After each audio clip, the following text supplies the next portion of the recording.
3. That was a fast turnaround. That was a quick turnaround. To wake us up and get us on our toes, ready to talk about shows. That's true. That rhymed. Very well done. Poems. Congratulations. Why is They're this... calling me the rhymer these days. Are they? Yeah. Are they doing? They're doing that. Okay. Everyone's calling me the rhymer. First Usinator, now the rhymer. Yeah. Hello, you are listening to Skipping the Q, not Ultra Q. Covering the finale of Ultraman Omega. My name is Red. I'm joined by Mel. Yaoi ending, to be honest. That's true. That's true. Also joined by the Rhymer. Yeah, I'm... Oh, fuck. Now you have to rhyme. Go on.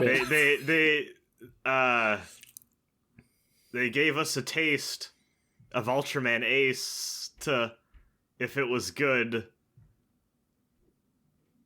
That's true. What rhymes with good? Fuck.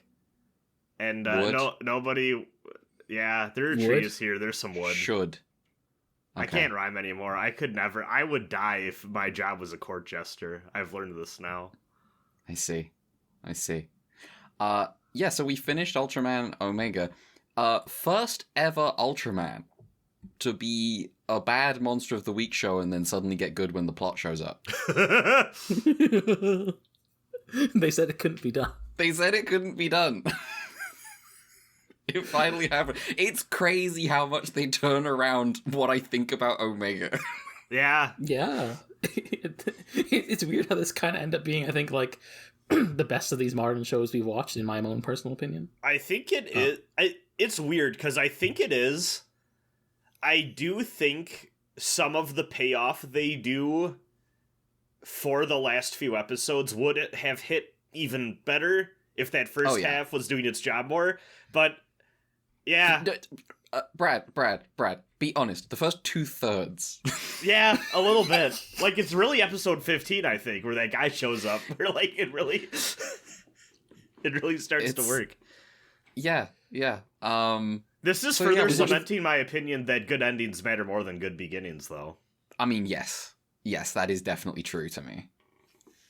Watch Ultraman Omega. It's really good 2/3 of the way through.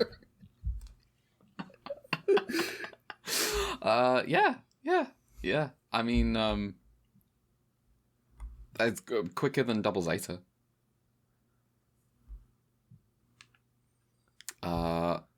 So yeah, we watched the final 3 episodes of Ultraman Omega. They're kind of... The plot kind of just runs into each other, so I don't know that we necessarily have to go, like, episode by episode. Yeah, really. like, this is a kind of how, like, three-parter the if I've ever seen one. Yeah. I think that's kind of just the way these last 3 episodes usually go in our experience, but this is perhaps more so than others. Yeah. In summary, Soroto... So, to catch you up, last time Soroto rediscovered that he is a gazer. And without the Y. Without the Y. No, with the Y after character development. Oh, I see. Yeah. That's true. As Soroto, he's gazer. Well, yeah. See, this is why Kosei prefers Soroto, because Omega just likes to watch. That's true. Okay. Ultraman in the cock chair. He's like, I'm only allowed to observe. Menacing voice, it is not my job to interfere. Cosmic stability. We search for the answer.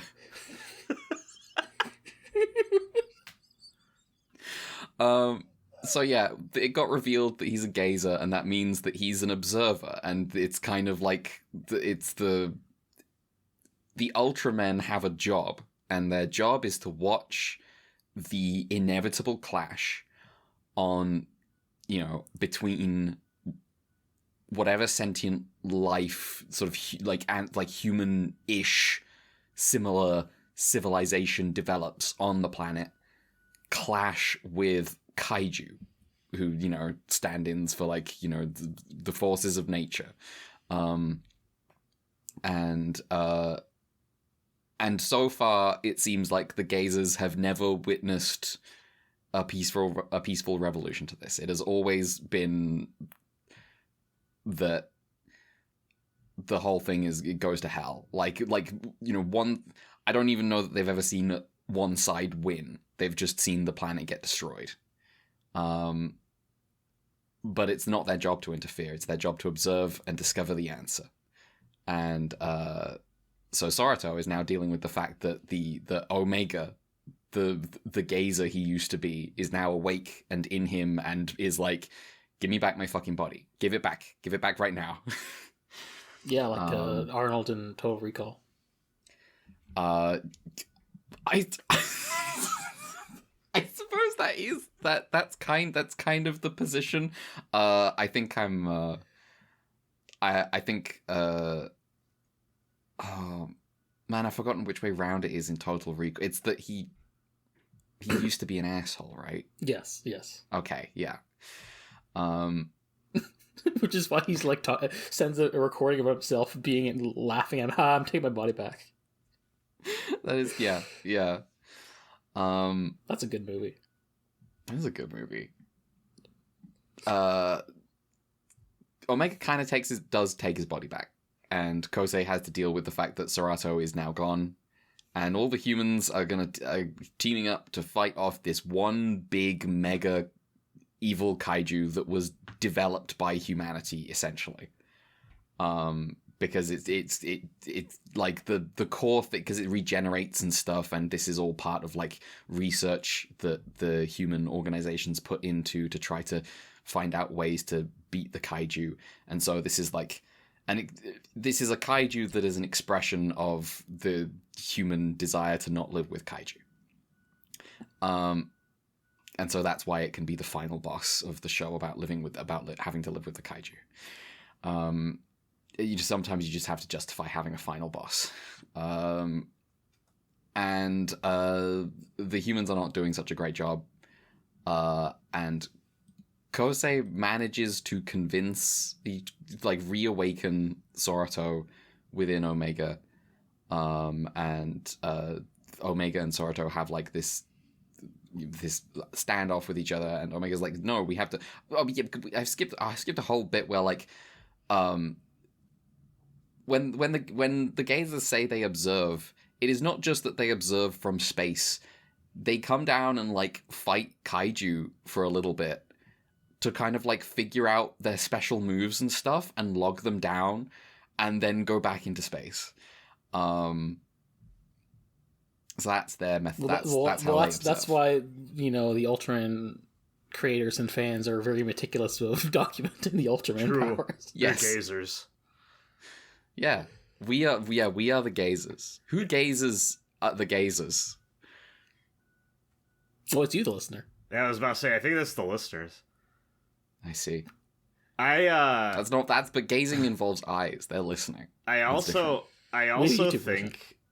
think that it's worth noting here that the inner gazer is also like, you're not Ultraman. That's not real.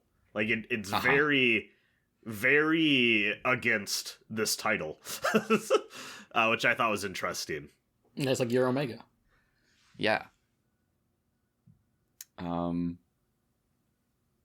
And then, we get the final sort of standoff between Omega and Soroto internally, and Omega's like, no, we watch until we find the answer. And Soroto is like, what if the answer is we work with them? What if that's the answer and you're all avoiding it? And so he's gonna team up with Kosei and fight the kaiju. They team up, and then Kosei shoots a big laser, and he does the Ippei thing with the giant laser. Yes, and then the kaiju is gonna blow him up, and Omega gets in the way, and they all blow up. And Kosei's like, "Am I dead?" And Sorotaro's like, "Yeah, bro. Yeah, we're fucking dead." But if classic Ultraman thing. Yeah. Instead of dying, what if you became the host of Ultraman?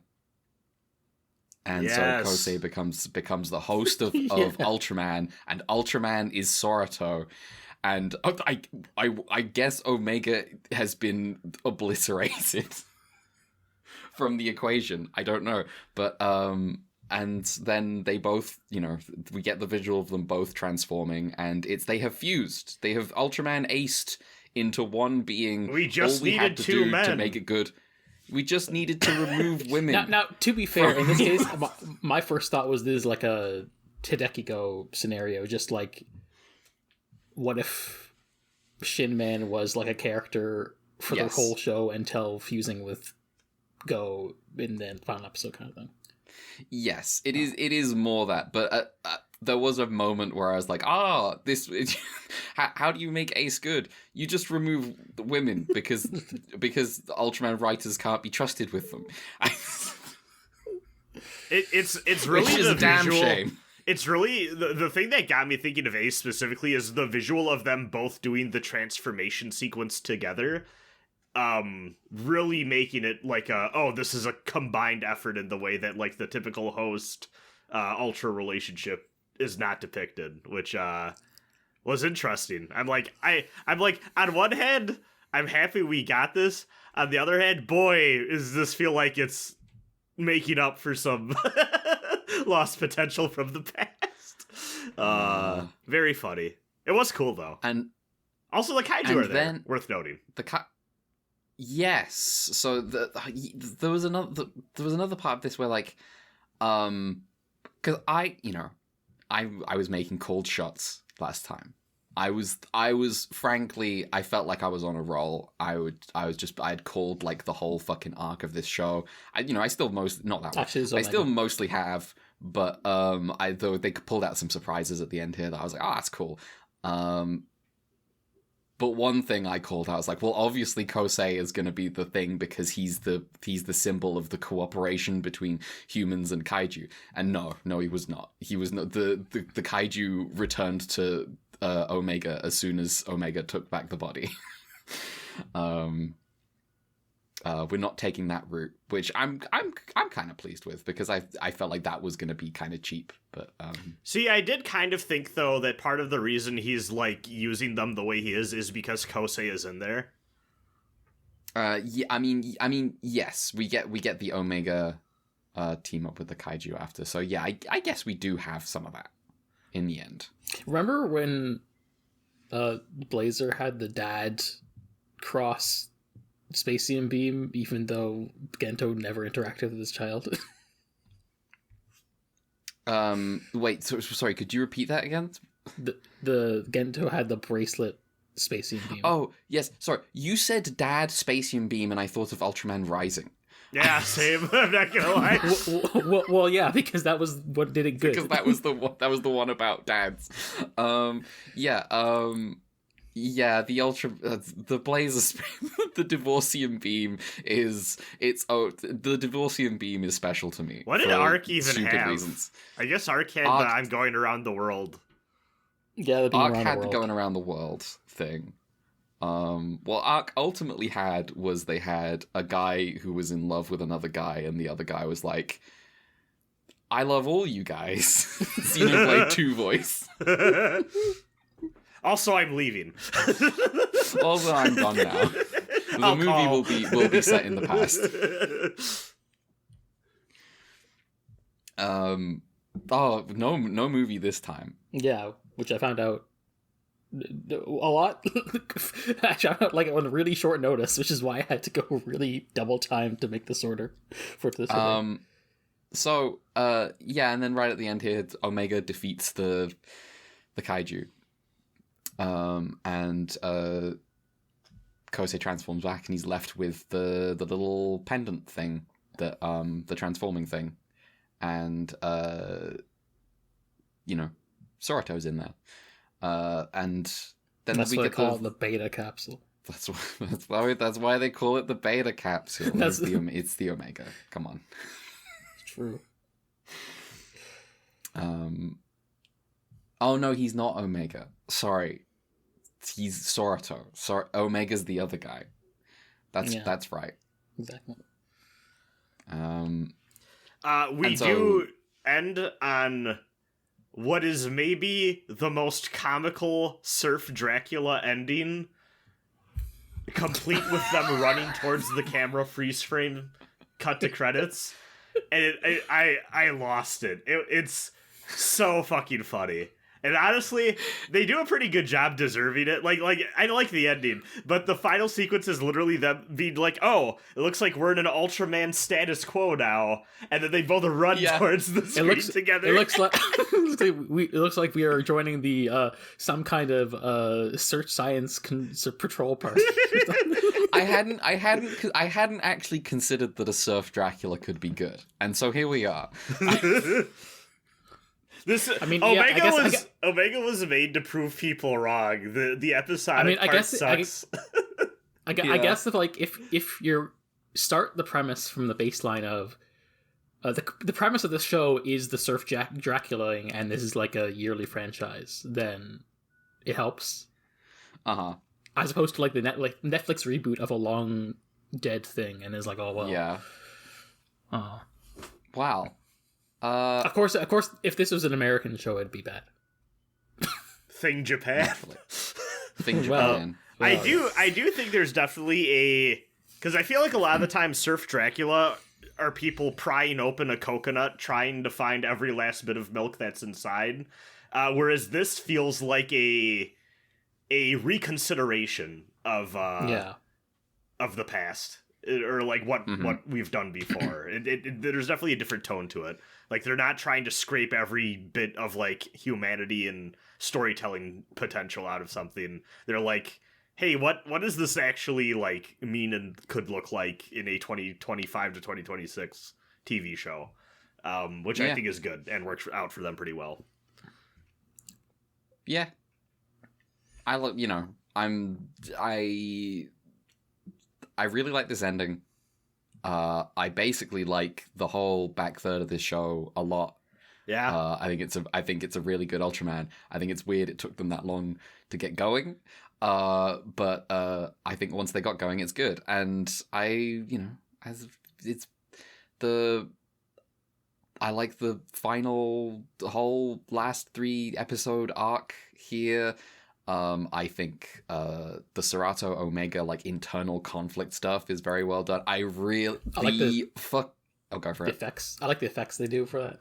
The effects they do are good. I really like Sorato's actor's like evil guy version.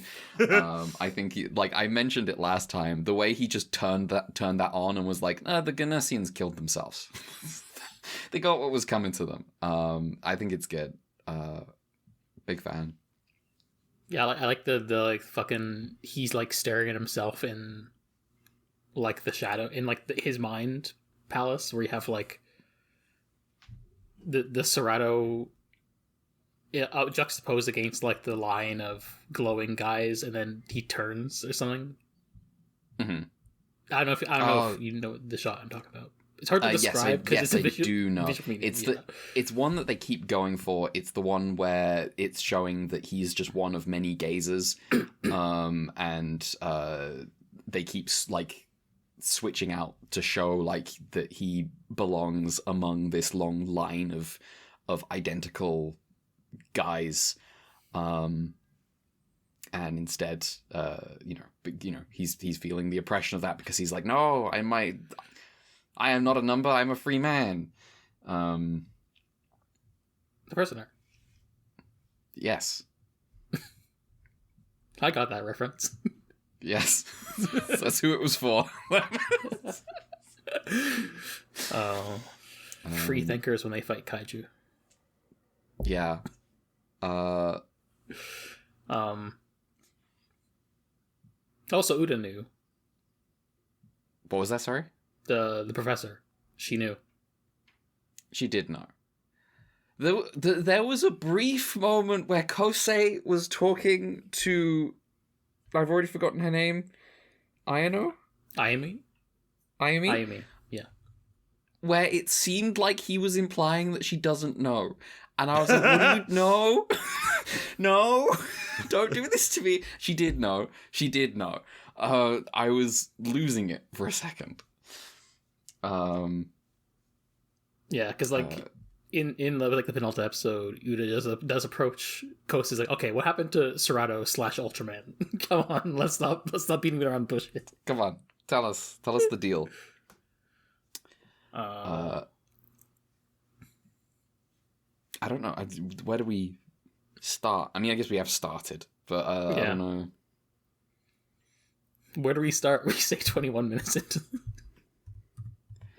It's good. It's good. Yeah, I don't know how I feel about this series as a whole because, like we've said, like 2/3 of it is honestly pretty nothing, except for like one episode about a giant snake and a girl, which I still think is like the clear highlight. But like the ending's real strong. I don't know how I weigh these two facts in relation to each other. It's very weird. Like I think I'm gonna need to sit with this one for a bit. Yeah, it does feel like one of those things where like the show that lives in our mind will be the thing that you'll decide how we feel about it in the future. Because right now it does feel like the inverse of like Blazer, which was the joke he made and became a podcast title, but it really is accurate the way it was like, oh yeah, most of Blazer was pretty strong. It had a good first 2/3, but it had like a ending we were pretty cool on. Yeah. It had an incredible movie for not the reasons the writers and directors assumed it to be. That's my second favorite Ultra movie we've watched.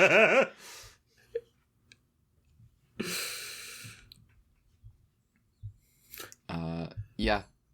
I definitely I do like at the end Kosei's like, oh man, it's a shame that Serato had to go back into space. And then Yami's like, yeah, that's a shame. And then Serato's like, what? He's like, hey. I've actually been here the whole time.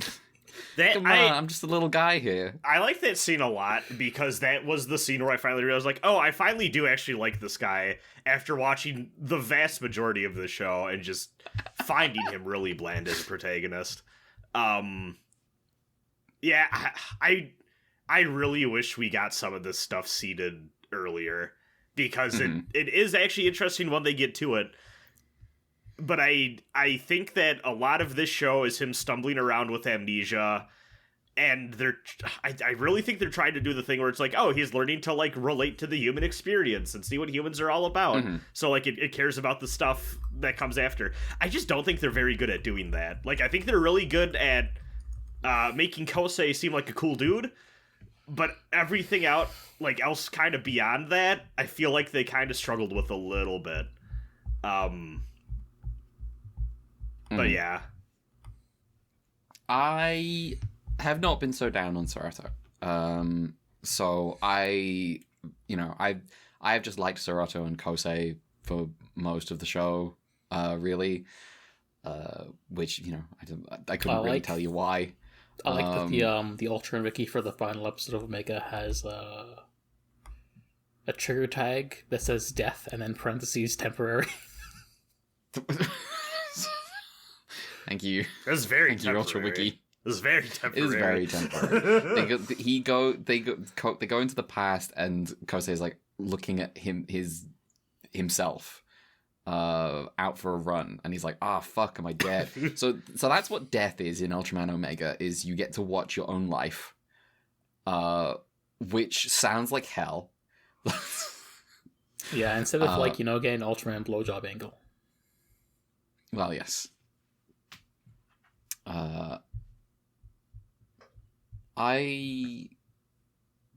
What was the thing I was going to go for? I can't remember. It's lost. I've almost finished the sorter. You didn't have to reveal your L. Yes, I do. That's part of my charm. It's a charm point. Okay. It's all a calculated play. Speaking of elves... Oh, so you're like, you're going to Surumi moded. With the audience. Exactly. It's not actually... I've been reading Ship of Magic. It's Kennet coded. It's not Kennet. That's awful. I mean... Surumi is also awful. You don't know Kennet, though. You don't... Anyway, Brad, go say what you were going to say. Speaking of elves... Uh-huh. I do think it's funny to ponder the...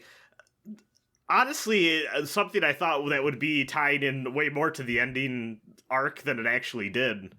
The Bad Future episode. Yes. I have been noodling in my brain, like, we could still be on that path, which is kind of fun. Yeah, I think the ending is open enough in terms of, like... Because you know... Especially because we don't have a movie. Especially because we don't have a movie. It would be weird to make a show about the whole, like, hey, you know, we should live with the we got the Earth. We shouldn't destroy it. It would be weird to end the show on we solved that now. that's we don't have to think about it. Kids, you're Gucci. We sorted that for you. We figured everything out. Gundam Seed. We fixed the pipes so that the giant energy burst doesn't blow up the planet. I still think about that one all the time. Why does it have to blow up here? Arc reaching the ultimate conclusion of the tiger that has to blow up in a city is the pipe energy pipe that has to go to Earth. That is maybe one of the most contrived dilemmas I've ever seen from a children's piece of media. So like, it's actually kind of wild. They had this Arthur Dent being picked up off screen. Yeah. Also, like, Earth is a celestial body that, like, moves around. It's not just one place. Also, hang on. If they put the pipe in one place, it like even if it's like relative, it will get further away from because redshift because everything is expanding. Well, yeah, because like the Earth is rotating around the sun is rotating around the galaxy, and also all the galaxies are moving farther away from each other. Yeah, and so really like even if they got it laser focused perfect in terms of relative space, and they were like, it will continue to remain at the same place relative to Earth, relative to us. No, it won't. You're getting further apart. My favorite thing about the end of Arc was that you ranked Bjorno first in your story. It's a really good name.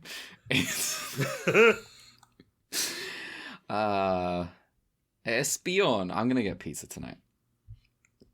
I had pizza the other day. It was a good time.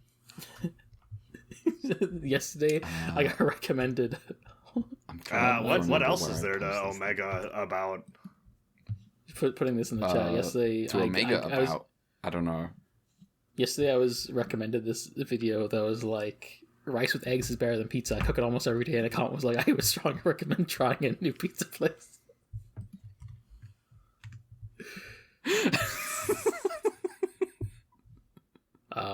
Yeah, it's that simple. Why is Image so red? Because I had Twilight on because it was nighttime. Sort of screen redding. I see. Unfortunately, my screenshot doesn't take into account that has that filter, so it's always like whenever I have to like manually turn it off, and I was lazy. One thing I have been thinking about, because if y'all recall, and when I hit the end of Arc, I remember I like wrote down this like thing where I like, and there's a point I really hit on that last episode we covered it, where I was like, this feels like something that was made to like fill a TV slot and not like something that like people actually wanted to make. And I have this like I was like trying to think how I feel about this in regards to Omega as it came to a close, and like something that like the vibe I'm just kind of getting from modern Ultraman is I do like, even as much as I do like the ending of the show, I do feel like a lot of these modern iterations of Ultraman are kind of being made with the thought process of, oh god, what haven't we done before? What's the angle we can do this time? And I am starting to wonder if an inherent weakness of this approach is that, like, I think a lot of the times they get, like, a few really solid core principles or ideas of this is what we really want to hit on, but they maybe don't have all of the scaffolding that they necessarily need to fill out the story around it. And I think some of that might, like, honestly, I would not be surprised if in a lot of these cases, even with Omega a little bit, as much as like I do think this is the strongest of the three of them, I'm not always entirely convinced that like this is a show that like the people making it are super excited to make, if that makes sense. Yeah. Which is just kind of a weird thing to consider, but like again, I think I really wish they moved away from this yearly model, but I've just accepted like that's just how it gotta be. But yeah, it's the thing. Funny to say this the day after the final episode of Super Sentai ever for the foreseeable future. But it is like it's one of those things where they're definitely constrained by like they have to make a show, they have to sell toys. They can only afford to make a 25 episode show, and they hold on to the yearly time slot by in between 25 episode shows, putting on a different 25 episode show that's reusing old episodes. Because otherwise they lose the time slot, and once you lose the time slot, it's hard to get that back. Yeah. See why they struggle to get like Ultraman off the ground in between 80 and Tiga. And so it's one of those things where like there's like they do have to kind of fill a time slot regardless of how into it they are or not. Yeah, it's such a bummer. Which I'm sure this this economic system is really good for the production of meaningful art. Yep. Like that's my thing is like I feel like if they took maybe like if they could somehow find a way to like run something and just get like 1 year's worth of runway where like they could really synthesize down like some of these like different ideas that they have, and like actually like even still with like 25 episodes, I think they could make a real banger show. But a lot of the times it's like, oh, there are stretches of these shows that are like really good. You can see the vision.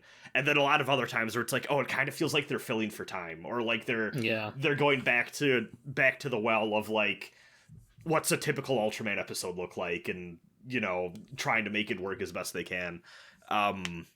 This time it just kind of, I feel like this time they lucked out, or I don't even know if I want to say lucked out, but like, I think they were very smart with how they weighed that, where they're just like, oh, we're gonna really go all in on the big ideas in this one final like segment of it, and really give you something to like actually think about, and you know, push all that character development into one spot. And it just kind of feels like it's building up to it as a result, and it worked out. Whereas Arc, I feel like, was very scattershot with where its good bits were, and Blazer, I feel like, it was kind of front loaded with some of the juicy stuff. Yeah, it was like it was the case where the episodic stuff was the best part of Blazer, and having to cash in the checks on the plot threads it was building was the thing that it fumbled. Yeah. Well, the thing is, I realize I said it as a joke because it's a fun joke to say, is like, oh, episodic show gets to the main plot and suddenly it's not good anymore. The reason, or it's one of the thing is like the big ideas behind a show are like the hook, but once you get people in through the door, the thing that keeps people around is like, oh, I like the cast. I like the characters. I like when capital C characters are put into capital S situations. Oh, give me 1 second. Someone's just rung my door. You can continue talking. That's pizza's here already. Damn, that was fast. Yeah. Yeah. Were you had a thought that you were in the middle of, or was that like, because I think it was in red was in response to what you were saying? Not really. Just I think they balanced their time really well with this one. Yeah. I think actually, I guess I would say, I think one of Blazer's big sins was like their main plot that they chose for. I feel like maybe didn't have a ton of like juice to it, and they kind of spread it a little thin with how they chose to like start sprinkling it in halfway through. You mean when like Emmy finds her dad's journal in a security box, and it gets taken away by like the old guy. And then we get like 2 episodes where they're just doing fuck all else that has nothing to do with that journal. Yeah, And it it's felt like, very what happened to drip-fed in a way that when we finally got to what was all there, it is just like, oh, this is, I guess, slightly more important than an episodic plot. Something future. I'm back. Welcome back. How was the pizza? We were talking about how our reservations with how Blazer handled its main plot drip feed compared to it's other I don't know. It's sort of a structural issue. It is what it is. It's sort of inherent to the genre in some way. There have been some, the invention of Sentai, the Sentai structure, was I think, one of the big strides towards making it work. Watching Precure, and it's like, oh, there's little, you get these checkpoints through the show. Yeah. Ultraman doesn't really have that in the same way, because like it doesn't have a team in the way that Sentai or Precure does. It obviously has a team, but like, you aren't usually getting like, oh, here's a cool new guy showing up halfway through the show, except in the case of 80 where it sucks. But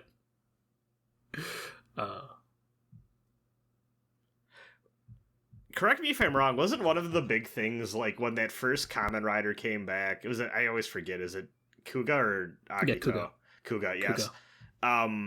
Like, isn't that a show that like took a lot from like modern police procedurals and shit to kind of like do like figure out what it was doing episodically or something? I feel like that's a thing I've heard before, where it's a little more like, I mean, it kind of is, just because like the deuteragonist is like on the police force, and the villains are like basically doing serial killings of the week. Yeah, like I've heard that before, and I almost wonder if maybe Ultraman could benefit from like the way Ultraman does not have a long enough show to do the Kuga structure, because the Kuga structure is every story is 2 episodes.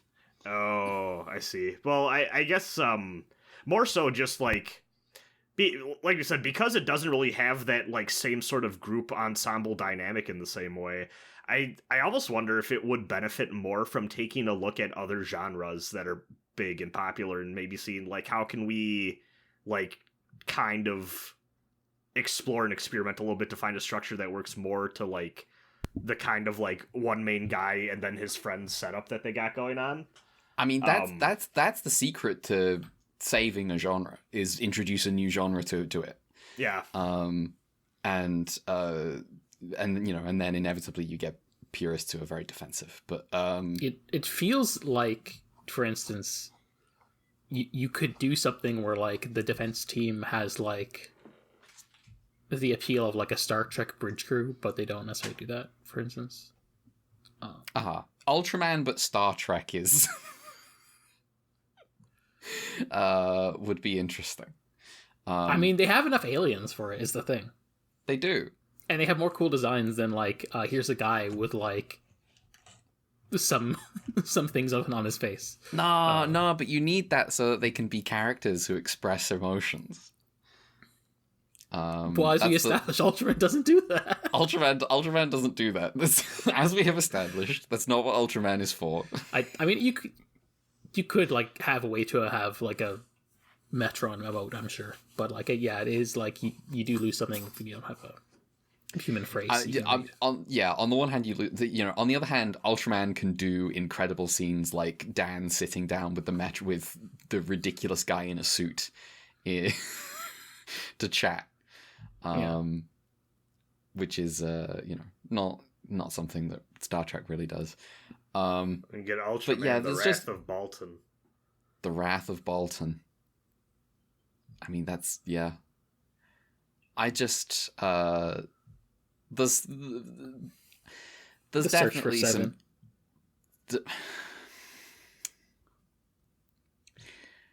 Any more?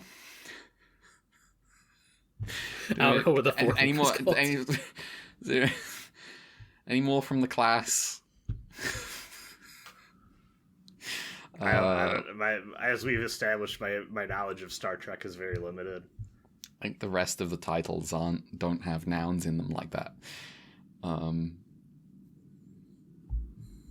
The Motion Picture, The Voyage Home, The Undiscovered Country. The fifth one that I've already forgotten the name of again. Is it the Final Destination or something? Or The Final Star Frontier. Trek Final Destination. The Final Frontier. Oh, that could get nasty. Like they teleport Yeah. in, and only half the body's there or something. One of the early episodes of Star Trek is that Kirk, there's a problem with the teleporter, and Kirk gets split into his good and evil halves. Oh, I hate when that happens to me. Yeah, same. It can't happen to me No. because I'm 100% pure twisted evil. Oh, I see. You're going Vegeta mode. I was about to say that's how Vegeta goes Super Saiyan. I'm 100% evil. My heart is pure.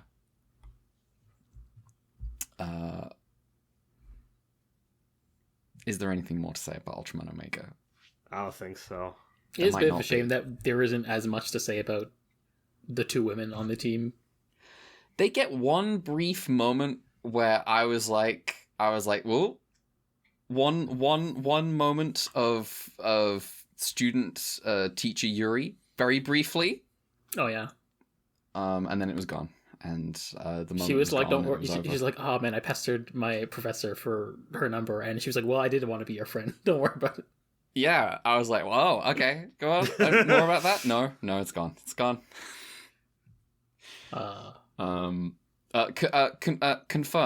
Confirmed. Back in Arc, when it was the professor was a man, we did not condone it. This time around, can we, Anyway, do we want to talk about sources? Oh, do you want to give us some timers? Yeah, I should do that. I saw something in a YouTube comment that I found it that I thought, okay, that's fun, about one of the timers this week. Okay.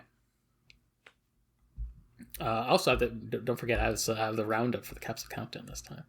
Oh yes, excellent. I had to go back and listen to our final Ultra 7 episode to figure out what the fuck I did. I forgot. Anyway, timers. Episode 23, 3 minutes 54 seconds. Episode 24, 2 minutes 50 seconds. Episode 25, 2 minutes 10 seconds, and 3 minutes 2 seconds. 20 seconds. 3 minutes 20 seconds. So the Capsule Countdown, Reckoness, is episode 23, 58 seconds. Episode 25, 23 seconds. Trigon, episode 23 is 1 minute 30 seconds. Episode 25, 3 minutes. It's episode 25, 35 seconds. Valgenist, episode 23, 2 minutes 13 seconds. Episode 24, 35 seconds. Episode 25, 1 minute.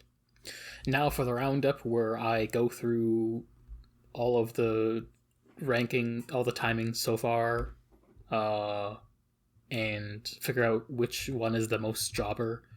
Because of that, I've excluded times when I previously counted them where they were just a mini or in a dream sequence, because that doesn't count. Reckoness had 17 fights for a total time of 28 minutes 41 seconds for an average time of 1 minute 41 seconds. Trigon showed up 12 times for a total of 23 minutes 37 seconds, average to 1 minute 58 seconds. And Valgenus showed up 13 times, total 32 minutes 30 seconds for an average of 2 minutes 30 seconds, which I guess means the biggest jobber in terms of having the lowest fight time on average is Reckoness. Because he showed up more, I guess. Trigon, by showing up the least, manages to skate by. Damn. Yeah. The thing I saw a YouTube comment about, which I guess was bullshit, was that the final fight or whatever was 3 minutes. Yeah, it was 3 minutes Seems- 20. Yeah. Fucked up. Yeah. Fucked up. This is I what can't we're believe here someone for. would lie on YouTube. On the internet? I know. Tomino, can you tell us your honest opinion about something?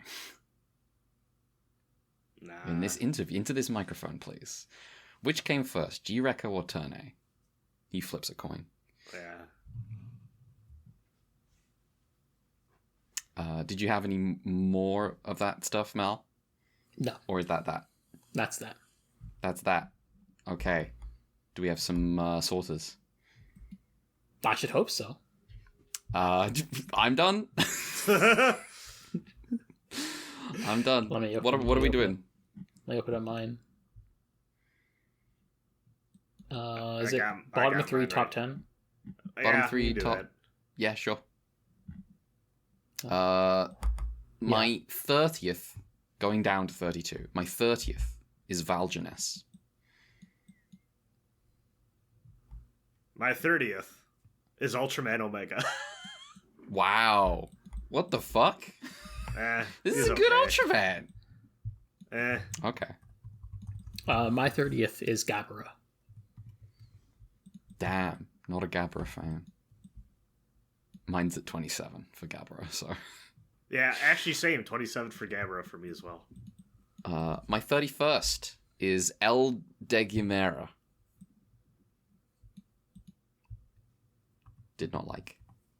Which one is that again? That's like I'm the looking. mid-season Chimera. Oh, yes, that thing. Yeah, that was 21 for me. I remember not caring for that all that much either. 31 for me was Gamora. I'm just kind of a hater. I have been ever My since it showed 31 up. is also Gamora. Wow. My I'm 32. curious, I'm curious Uh-huh. what everyone's 32 is. Please share. It's the man who's a guy. It's Yeah. Ganessian. Same. That's just a guy. Oh, That's I just a Pagos. guy. Yeah, fuck Pagos. Pagos is 26 for me. Also pretty low. Pagos is 22nd. No, 20. Where is Pagos? Oh, 28th. I'm amazed that the missile ship beat 2 Kaiju. My missile ship is 29. Oh, that's very funny. Oh, okay. Anyway, My number 10 is Ultraman Omega. I think this is a good Ultraman. Brad. My number 10 is Pigmon. That's a friend. Hell yeah. My number 10 is also Ultraman Omega. Very cool. My number 9. This is Taganula. Blazer had some good kaiju. Yeah. My number 9 is Leono. The guy with a little trunk. That's always going to be bonus points for me. No, my number 9 is Reckonus. Oh, cool. I'm surprised Reckonus didn't break my top 10. He was 12 for me. Reckonus is cool. Reckonus also turns into the coolest Ultraman form. It looks like he's a Dark Souls character. Yeah. My number 8 is Grime. Oh yeah, I remember this I'm one. trying to remember. Yeah, Grime. This It's one. got like the horn thing. Yeah, big drill head. My number 8 was Monzagar, which is the big red and black one, which like mostly I feel like I picked because like I like that color scheme a lot. Okay. My number 8 is Therazurus, which is an episode I don't remember, but the design is cool. Which one's Therazurus? Wait, which kaiju is this? Sorry.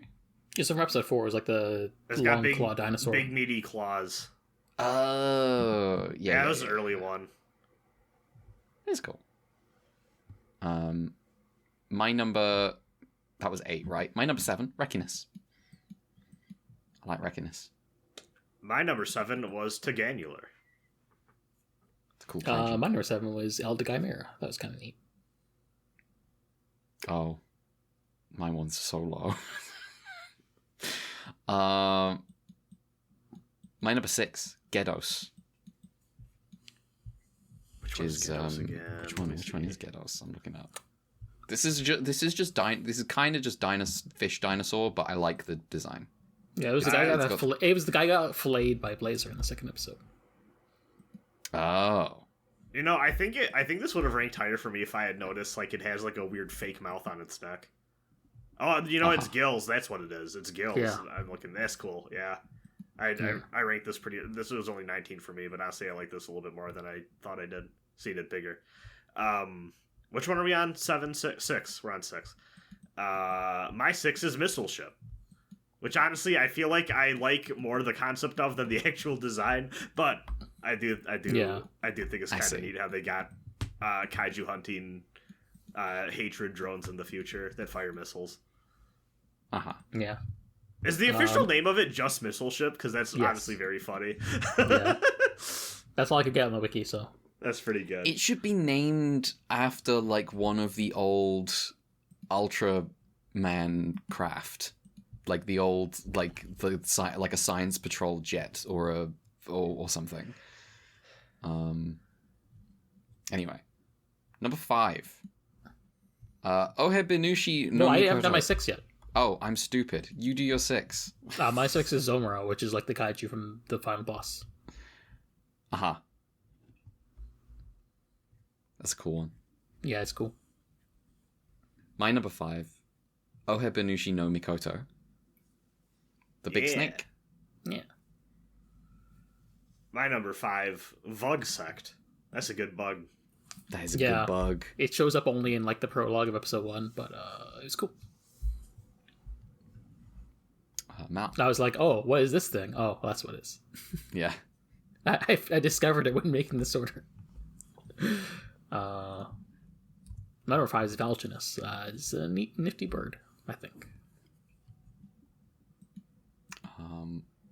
He's alright. Well, I know how you feel about it. my number 4, Bagragon. I love Bagragon. Big, like, jet engine, like, hedgehog spines. Huge bull horns. Big fan. My number 4. How do I... Alligatortoy. Alligatortoy. Alligatortoy? I thought it was Alligatortis. Well, it's TOIS, you know. So it could be like... Could be fancy with it. Yeah. Tortois. So you like King Peter. Yeah, I was about to say, I gotta give shout-outs to my boy Peter. My number 4 is Eromophila, which is the slime mold that takes over Pagos. Oh, yeah. My number 3. It is, yeah, it's cool. It was just a cool episode. Cool concept, because that's just such a... My number 3, Zavaris. I have nothing except it's cool. I like it. Very cool. Very Scyther coded. Yeah. My number 3 feels like the most Brad pick of my top 10. It was what could it be? It was fucking Dugrid. Oh yes, this guy. Look at that friend. I don't think my Dugrin did that high. I'm gonna be real. I don't fucking remember where this asshole shows up in the show. This is like he's episode 2. He's like the acid. Oh, is he the poison? Like yes. Okay, yeah. Okay, I remember now. Yeah. I love his dumb, stupid little tiny arms. He can't use that for shit. My number 3 is Barossa, the pirate. Hell yeah. Fun guy. Love Barossa. My number 2, I had fully thought I'd just like forgotten the episode that this was from, but if you're saying it was literally just kind of briefly in episode 1, that does make me sad, because Vugsect is really cool. Yeah. There we go. That's my number 2. My number 2, Always gonna be a fan of the big penguins. Pegasus. Very nice. Very nice. This is a big penguin. I like penguins. It's a big penguin. Yeah. What more could you want? My number 2 is Ohebenushi no Makoto, Yeah. the snake. Nice. I struggled with that one. It ended up 15 for me because it's like I like the design, but I feel like I like the story of the episode more than I like the design, if that makes sense. It ended up where? 15 for me. Number 15? God damn. True. The last thing you'd want on your farm is poisonous snake scales. Unfortunately, that might be what you get. Mel. I gave my number 2. Oh, yes. Where's the snake? I'm stupid. Yes. Brad was at number 15. That's what we Yes. established. Yes. Yeah. My brain's gone. My number 1 is Barossa. Barossa's cool. Yeah. Fun guy. Yeah. My number 1 is Zovarus. Hell It looks yeah. sick. Yeah, well, Does. let me get... My number 1 is also Zavaris. Hell Cool. yeah. Cool bug guy. It looks cool, and it's the episode where I'm like, oh, this show actually just started cooking. So, big fan. I do remember you had to complain about going, oh, Mana Ibuki Omega. And then he's like, I can explain the details off screen. I'm now imagining this kaiju talking like a character, like an alien character from KOTOR, just making the same approximation of language noises I feel like over and over again. The one for me is I always remember like it's not a game I've played, but I remember seeing like the opening cutscene to Star Fox Adventures. Uh-huh. And it's just like, Boka, Doogie, Gwagoki, General Scales, Gokuki. I see. What a game.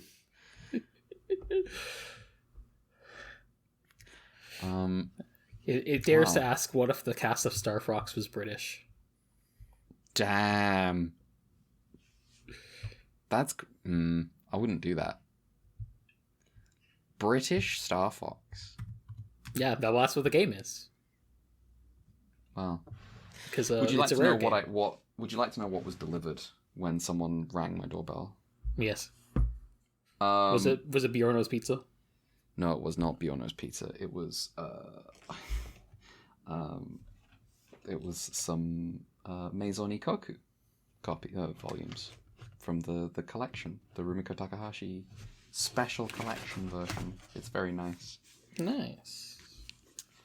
I should finish that 2020s Nurse Yasura. second season. Uh-huh. But I feel like the second season introduced a character I just fundamentally do not like. Which character's that? It's like the sister who like is in love with her brother because it's the only man that she feels comfortable around. Oh, I see. Is this how do you feel about mailing from Cardcaptor Sakura? I didn't like her at first, but she got better. Okay. I like her on the whole. Well, that's Ultraman Omega. We like this show. Mostly, Yeah. kind of. I say They're not mostly. Minorly. A minority of the show. But it was the end bit. So Yeah. it was, It's a really good end bit, is the thing. yeah. Yeah. This isn't quite up there with like my Hall of Fame, like, oh, what if a 7 out of 10 had a good ending and was suddenly like the greatest thing ever? This isn't quite up there, but you know, it's in that direction. It's not K on season 2, but you know.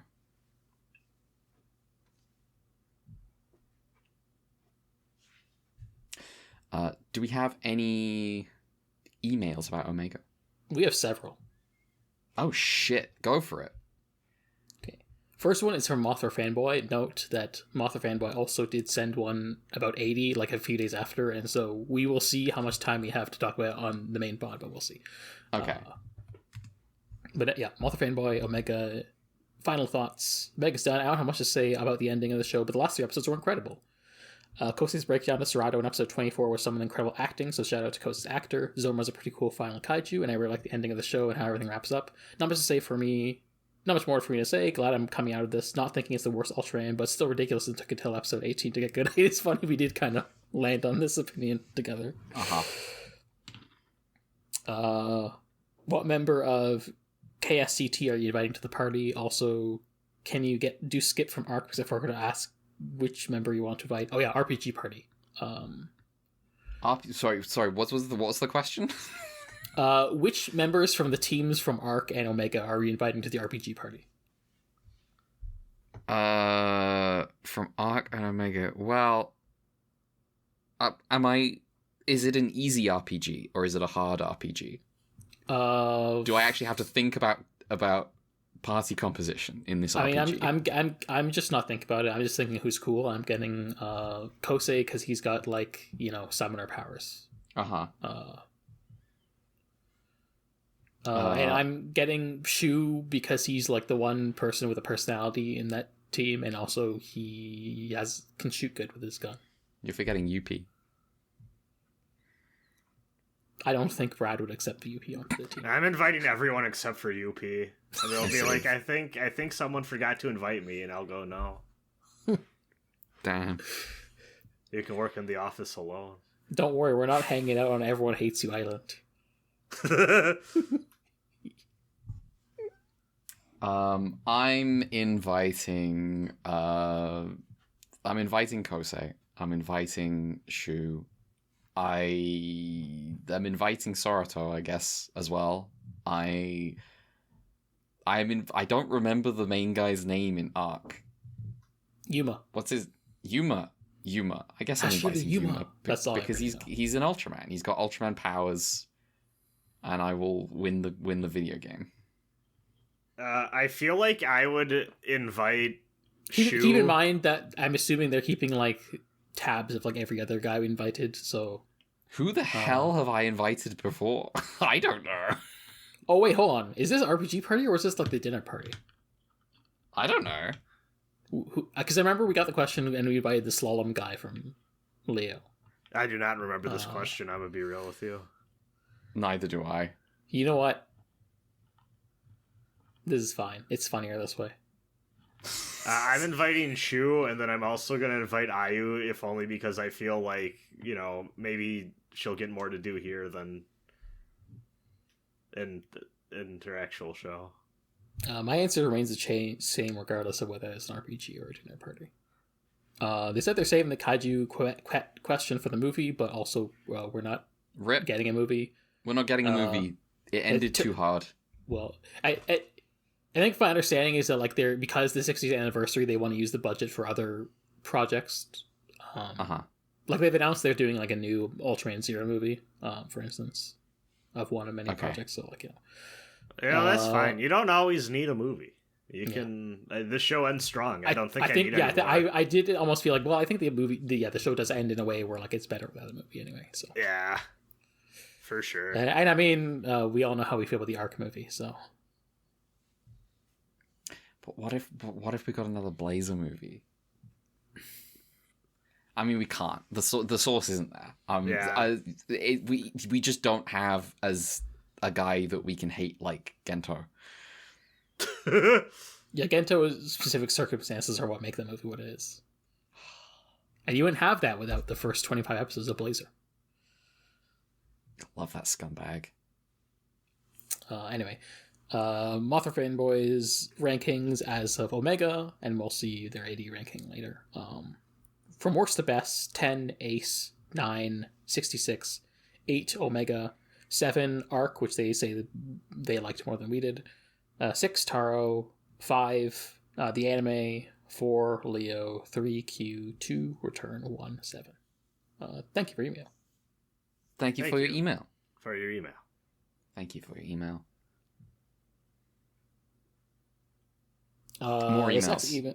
This next email is from I think they go by Ultra Queer. Oh yeah, they follow me on Blue Sky. Yeah. Long time listener, first time writer. Although I've commented on Blue Sky a couple times.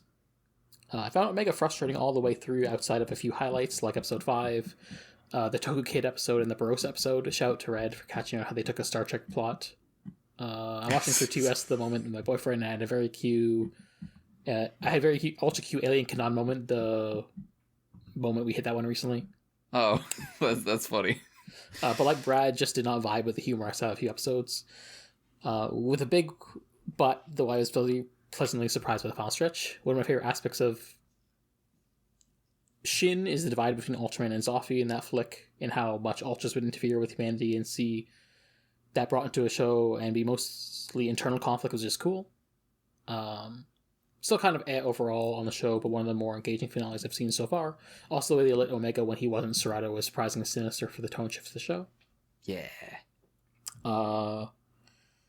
They've also included a page of Ultraman, the official novel from the series. Bear that question when I answered. He decided as a hold on the end. What's going on? There's a page that I'm like, well, do I read this? I don't know. I'll post an image in the chat just so we can have a look at it. Okay. It's from like from a novelization. Okay. Let me have a look at this.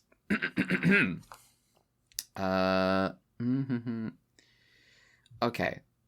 What was was there a caption that went with this image? No, not the moment. Oh no, it's in the PS. So I guess maybe like the image just ended up because Gmail's stupid. Oh, I see. So maybe I'll just maybe I'll finish the email and get to the PS, and then we'll have the context for this. Keep the great work, girl. I'm so happy to have stumbled upon your pod. I can't believe the most leftist podcast I listen to is an Ultraman one, but I'm so happy it is.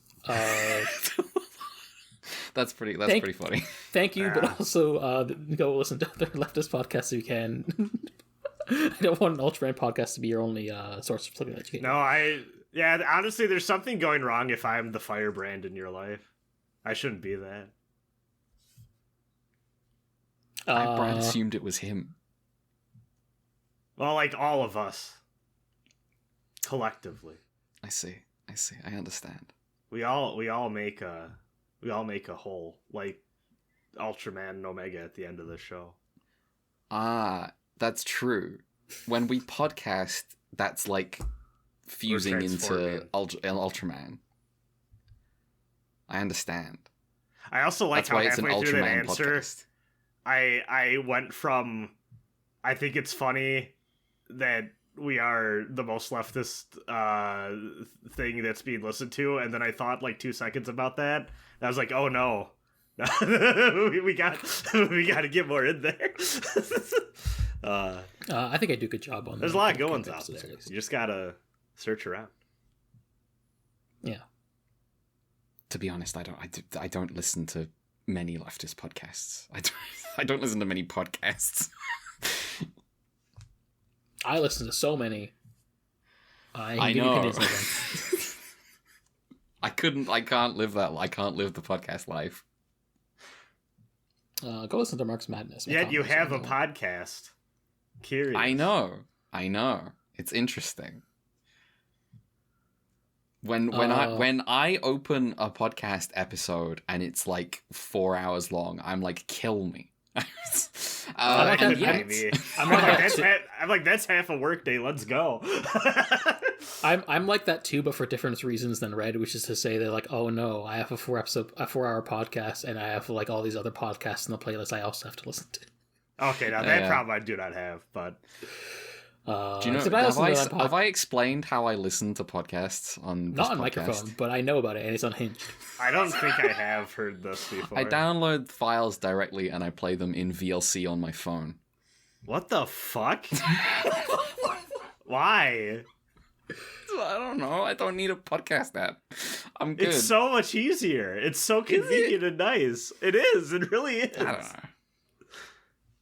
know. P.S. Since Brad mentioned the recent Ultraman novels in the last Skipping the Queue, read at your own peril, Ultraman by Pat Cardigan kind of shit. I feel I have to share the most hilarious change I've seen in Ultraman adaptation. In the Bolton chapter, instead of genociding 2 billion Ultramans for things, how needlessly cruel that'd be, especially since it's American work at weeks of American textbook rewriting history. So I guess that's what this page is. Better that question went unanswered, he decided as he took hold of the edge of the disc. The aliens had underestimated the intelligence and resourcefulness of humans, no doubt because they didn't know what life was. Uh-oh. Woo! A civilization needed more than superior technology before it could call itself advanced. His new best friend knew that. Must be nice to know so much, he thought. Maybe you could find a way to let me in on it too. Keeping tight control of the spacecraft. Okay. I would just... So, this is Ultraman, but he thinks of himself as Hayata. I like that. Hayata... Like that. Hayata maneuvered it ahead of himself as he flew up out of Earth's atmosphere into space. He knew what to do. He had to make sure they didn't come back. There was a quick and easy way to do that, but despite their heartlessness, he refused even to consider it. These were sentient beings that didn't even know they were alive. If he put an end to them before they understood what life was, their entire existence would be meaningless. He hurled the spacecraft as hard as he could, sending it far above the plane of the ecliptic. Now that they had repaired their vessel, they could go in search of a new home, far, far away from Earth. And if they were lucky, they might learn what life was before theirs was over. So it's interesting that he didn't kill them all, but he did come across way more racist and evil. Yes.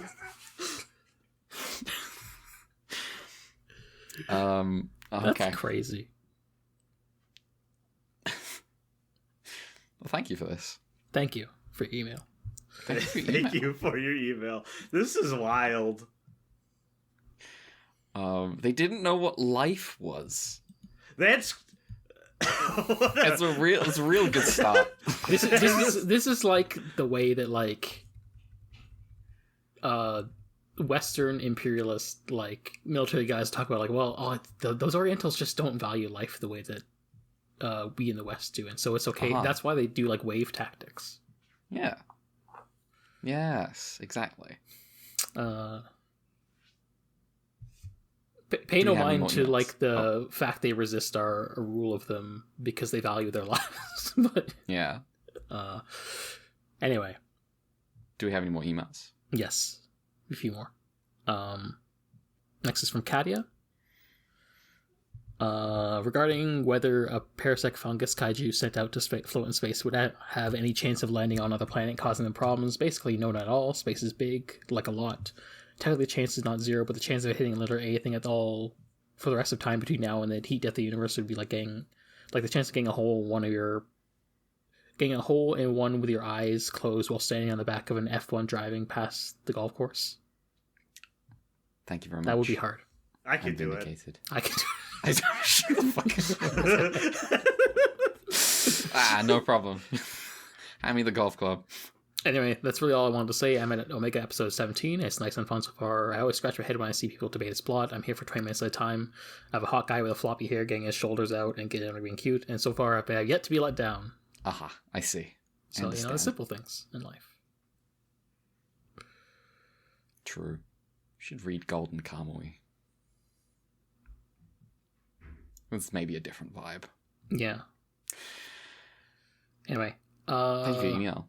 Thank you for your email. Thank you for your email. Another first-time emailer. Up next. We got Chris. Hello, Chris. Hello. From Bavaria, apparently. Hello, Chris from Chris of Bavaria. Werner Herzog nods in approval. I mean, is Herzog from Bavaria specifically? That's or a good just question. German? That's a good question. I believe that is the case. Ah. The Bavarian Herzog. Werner of Bavaria. After listening to so many of your episodes, it's finally time to write in. Omega was the first Ultraman season since Zet that I finished while I was on, so behold some opinions. The show got some really charming characters and some standout episodes, but also some deep flaws. For example, the establishing of some major plot points, like the final Kaiju Zamura, was poorly handled. An offhand comment of, we did mix the cells, and boom, there's the final boss of the season. He also think that most of the themes and stories were extremely surface level. That combined with the lack of connections to other Ultraman makes it the perfect baby's first Ultraman season and all the rest in first ways. I do feel like the Surf Dracula element makes it maybe not as baby's first Ultraman, but maybe. Because it's deliberately kind of like, yeah, it's kind of engaging with what the Ultraman plot is and building towards it. Yeah. And, you can't really see that it's doing that. You can't see what it's doing if it's, Still glad I finished the show. The episode about the fungus and the one about the Tokyo Sets boy were amazing. For the Kaiju rankings, I gotta give the Spinosaurus, Gar Yuga, the gold medal. I'm right now about to start watching Return of Ultraman for the first time. Looking forward to listening to your episodes about that season well. That's a banger. Yeah. Keep up the good work relating to Ultraman anime and tea time related endeavors. Thank you very much. I'll pass it on to Catherine. When we watched Story and it had clips from Return of Ultraman, it was like, oh man, Ultraman used to look like this. It's not fair. Yeah. Oh, we don't know how good we had it. Yeah. They also get some Kaiju rankings. Their bottom one is Missile Ship, and the top three is Bakugan, Pigmon, and Gar Yuga at the top. The Spinosaurus one from episode 23. Cool. Which is a cool design, in my opinion. And finally, Cross Data with another email. Yeah. Hello. Oh, thank you for your email. Thank you, Chris for your email. of Bavaria. Cross Data says, congrats to Finishing Omega. It's a show that I did not expect to pick up as much as it did in the back half. Overall, I'm fairly positive on it. I did check a little bit that the show Surf Dracula Kosei becoming Ultraman Omega. That's what I'm saying. Thank you. Cross Data have been listening to this episode the whole time, waiting for the email, going like, they know.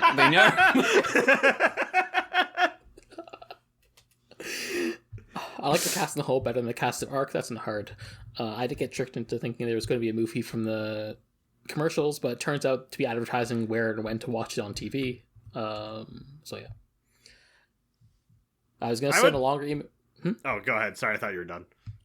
I was going to send out a longer email, but I kind of forgot to do it last night after I had dinner. So yeah, that's all I got. Have a good rest of your day and upcoming Lunar New Year. Thank you for your email. Thank you for your email. Thank you for your email. I was going to say, I feel so bad for the most normal Ultra Q listener not plugged into any social media who's just like, what the fuck is a Surf Dracula? Surf Dracula. It's funny how these concepts get created in they're useful to describe things, but because they're originating on social media, yeah. they sound like milkshake duck. It's well, yeah, it's a useful tool, rhetorical tool, but also what the fuck do you mean by milkshake duck? One of my best friends is a really good anchor point for revealing where these things have infiltrated my lexicon, because he doesn't know fucking any of them. No, I have that with a few different friends who are just not online. But then also sometimes you get the opposite, where it's like, how do you know about that? Or it somehow penetrates through. Yeah. I mean, the thing is, to him, it seems like I know an incriminating amount of stuff. I do have this sometimes where there's a group chat I'm in where one of my friends keeps joking that I know everybody because they'll post funny tweets or posts that they'll find, including some from years past when more people were on Twitter, and I'll be like, oh yeah, I know that guy, or oh yeah, we were mutuals, and they're like, how the fuck do you know these people? I just was friends with a lot of funny posters on Twitter back in the day. I don't know what to tell you. Yeah. Back in the day when Twitter was Twitter, and it was now not good. It wasn't good, but it was better. It was different. It was something.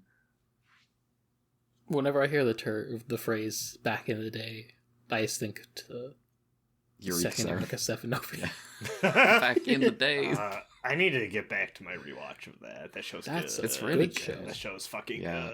I also want to play those PS2 games, but I was recommended Eureka 7 like a few years ago in like the most abrasive way possible, where they were like, oh, it's just like the original Gundam but paced better.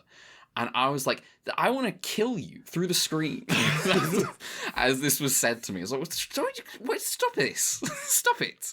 And then I watched the show. I was like, what the fuck? This show's amazing. Why would you recommend it like that? Idiot. I can't believe someone on the internet would be abrasive for no reason. Yeah. That's fucked up. Yeah. No. That's crazy. Who would do such a thing? Me. Me. I don't know. I don't pick fights like I used to. We're good. Back Blue in Sky's the quiet. days. Back in the days. Back when I was in the Eureka 7 kill squad. Me trying to recommend what's something that'll work with this joke. Me trying to recommend Zodiac. It's like the search for Spock, but they don't find Spock.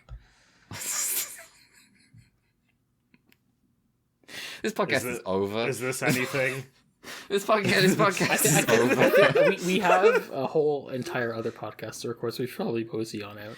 Why do we keep making jokes about Search for Spock? Neither of you've seen it. The last time I saw it, I was like 8. It's because every time I bring it up, it riles you up, and it's kind of funny. I'm not gonna lie. I don't know why I get riled up like I'm protective of these movies. I don't remember them. Most of them. I remember Wrath of Khan because, you know, I watched that one. That's recently. the one people like, right? That's the one piece. That's the one people like. Yep. That's what I've heard on VoIP Life anyway. Yes. I should watch a Star Trek at some point in my life. When they were on VoIP do. Life and they said that when Jackson said Wrath of Khan is obviously better than Shah's Counterattack, I was like, hopefully my co-hosts have got the message. That one's good. I'm gonna be real with you. I start hitting that fast forward button when Star Trek comes up on the podcast. Oh my god. Anyway, that's the fucking podcast. Goodbye, everyone. I don't know if this episode is coming out after the Ultra Q or before the Ultra Q. If it's before the Ultra Q, you'll be getting an Ultra Q on the next 3 episodes of Ultraman Great on Thursday. It's more than good. They're great. It is pretty. I don't know if it's good, but I do like it. Goodbye, everybody. Do we need plugs at all? Oh, I'm stupid. I'm fucking stupid. We're online. We're on the internet. You can find us. We're at Ultra QUEUE on Blue Sky. We are at Ultra_QUEUE on Twitter if you are still using that one. My name is Red. I am on Blue Sky. I am at Red November. Mal, your plugs. ultraqpod@gmail.com. Also, Ultra Fun for the coffee. Brad. I'm at Be Invoked on Blue Sky. That's BEINVOKED. I don't post much anymore, but when I do, I'm usually talking about nothing of importance, honestly. I'm just kind of hanging out. That's, you know... That's what the way we to should do all aspire things. to be. Yeah. Yeah, like my last post. Why did I like 20 hours ago? I posted at the movies with Roger Ebert and Film Crit Hulk. I don't remember why I posted this. Goodbye, everyone. I'm hitting stop.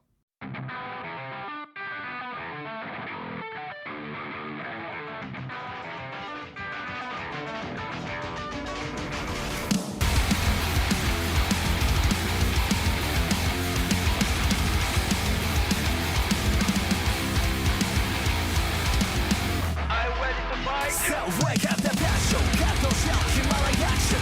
Instant pasta, another reflection, justice selection. こっちこのキャプション、願うのは今日の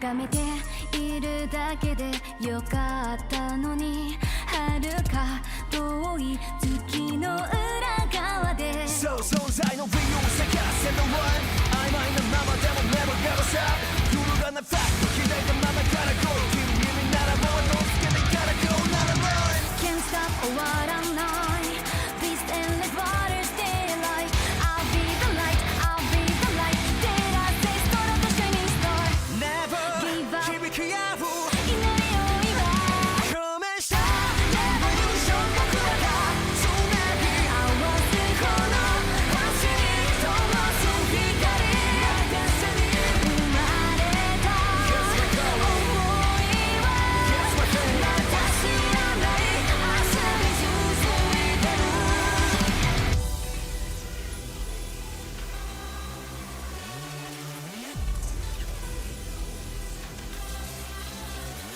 守りたい命